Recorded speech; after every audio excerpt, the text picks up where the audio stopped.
I'm Isabel, and we're going to look at how to view your marketing mix in Fiona. So here I am looking at my property, Madison Landing.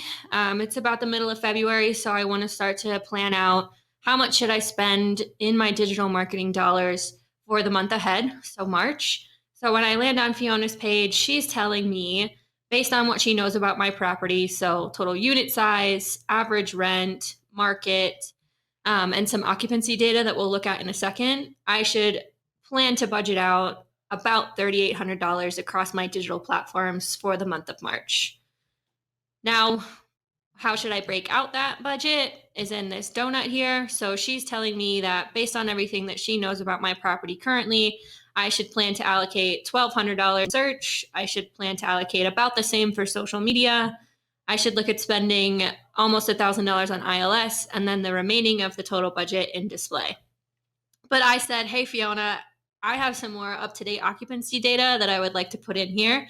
I'm going to be able to pull it from my own reports. What do I do? So my current occupancy is actually a little bit lower this month. I'm sitting at 82% currently, and that's going to change my target slightly. So in the next 90 days, I think I should be really only at about 85%. And then my close rate, my account manager dropped that in for me. I know it's 4.45% for my lead to lease ratio this month. So based on these changes, I'm going to ask Fiona to recalculate both my total spend and also come up with a new breakout across the different platforms.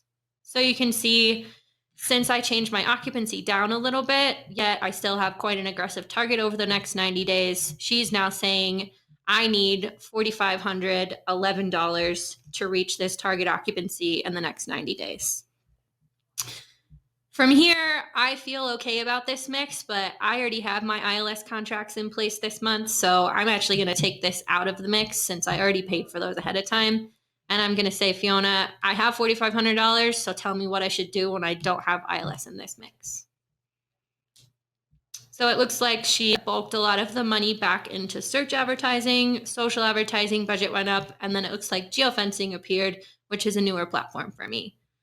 This is where I feel great about it, but sadly, my property manager just called me and said, I only have $3,000 this month to spend on digital marketing, so I'm going to have Fiona help me out.